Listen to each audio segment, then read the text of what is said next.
आपातकाल लगाया जा सकता है, उस धारा का दुरुपयोग करते हुए श्रीमती इंदिरा गांधी जी ने अपनी कुर्सी बचाने के लिए आपातकाल लगाया। क्योंकि उन दिनों देश के अंदर ऐसी कोई व्यवस्था नहीं थी, ऐसी कोई आपात स्थिति नहीं थी, ना विद्रोह की स्थिति थी, ना विदेशी कोई आक्रमण हमारे ऊपर था। बावजूद इसके आपातकाल लगाया गया और आपातकाल लगा करके हाई कोर्ट और सुप्रीम कोर्ट के हाई कोर्ट के डिसीजन और सुप्रीम कोर्ट की गाइडलाइन 3 दिन के अंदर संशोधित किया। संशोधित ऐसा किया कि एक दिन लोकसभा लगा, प्रस्ताव पारित हो गया कि श्रीमती इंदिरा गांधी जी के सदस्यता रद्द करने की जो फैसले हैं उसको रद्द किया जाता है और उनके जो 6 साल के लिए प्रतिबंध लगे उसे भी रद्द किया जाता है। लोकसभा के अगले दिन राज्यसभा में पारित हो गया और उसके अगले दिन देश के आधे से अधिक राज्यों में पारित हो गया और चौथे दिन राष्ट्रपति ने उसमें हस्ताक्षर कर दिया और ये संविधान बन गया। देश में इतना तत्कालिक संविधान परिवर्तन कभी नहीं हुआ, केवल कुर्सी के लिए। संविधान परिवर्तन को भी थोड़ा सा मैं परिभाषित आप लोगों के सामने करता हूं। जब संविधान का संशोधन होता है वो उसका अधिकार लोकसभा को है। इसमें 3 तरीके से संविधान के संशोधन होते हैं। एक सामान्य संविधान संशोधन जो सामान्य बहुमत से होता है, एक विशेष संविधान संशोधन जो विशेष बहुमत से होता है, तीसरा जो है ऐसा संविधान संशोधन जो लोकसभा और राज्यसभा के पास देश के आधे से अधिक राज्यों के द्वारा पारित किया गया हो, ऐसा संविधान संशोधन। इस तीसरे बिंदु का उन्होंने पालन करते हुए संविधान संशोधन करके देश में आपातकाल लागू किया। और हम सब जानते हैं, आप लोगों ने अध्ययन किया होगा तो ठीक है, नहीं किया होगा तो मैं बताता हूँ कि जब आपातकाल की 25 जून को घोषणा हुई 1975 को, तो केवल 50 दिन के लिए हुई थी, जिसे श्रीमती इंदिरा गांधी जी ने बार बार संविधान परिवर्तन कर करके पूरे 21 महीने तक के इस संविधान संशोधन को बनाए, इस व्यवस्था को बनाए रखा। और आपातकाल क्या है, कब लगेगा, ये मैंने बताया।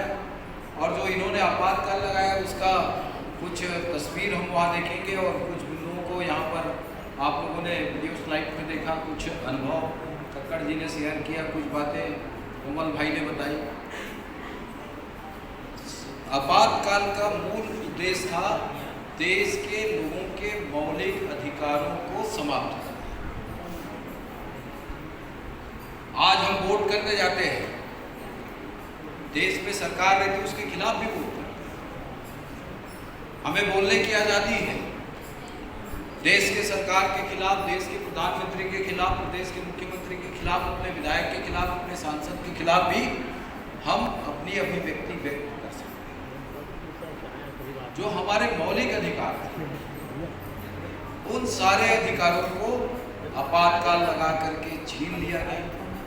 और ना सिर्फ छीना गया बल्कि अतिवाद हुआ। इतना अतिवाद तो अंग्रेजों ने हमारे साथ नहीं किया था जितना आपातकाल लगा करके श्रीमती इंदिरा गांधी जी ने किया था। जबरदस्ती नसबंदी कराया, अखबार वही लिखेगा जो श्रीमती इंदिरा गांधी और उनकी सरकार चाहेगी, रेडियो वही बोलेगा, टेलीविजन वही दिखाएगा जो श्रीमती इंदिरा गांधी और उनकी सरकार चाहेगी। यहाँ तक किशोर कुमार जी भी वो ही गाना गा सकते थे जो श्रीमती इंदिरा गांधी जी चाहती थी, उन पर भी प्रतिबंध लगाएगा।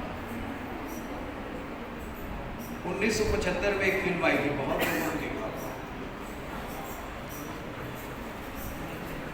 कितने आदमी थे, कौन सी पिक्चर है, फिल्म का नाम था सोने। उसका जो लास्ट फ्रैगमेंट है उसमें अमिताभ बच्चन की डेथ होने के बाद धर्मेंद्र आते हैं और गब्बर जो अमजद खान जिसका रोल किए थे उसकी मार दिया किया जाता था। एक पिल्लर था, पिल्लर में एक कील लगा हुआ था और वो अपने पैरों से उसको मारते थे और वो कील से जाके टकरा जाते थे। ये उस फिल्म का समापन। इसको भी 1975 में उन्होंने चेंज करा करके उनको जेल के हवाले कराया। ये संदेश देना चाहते थे कि यदि आप सरकार के खिलाफ आओगे तो आपको जेल जाना।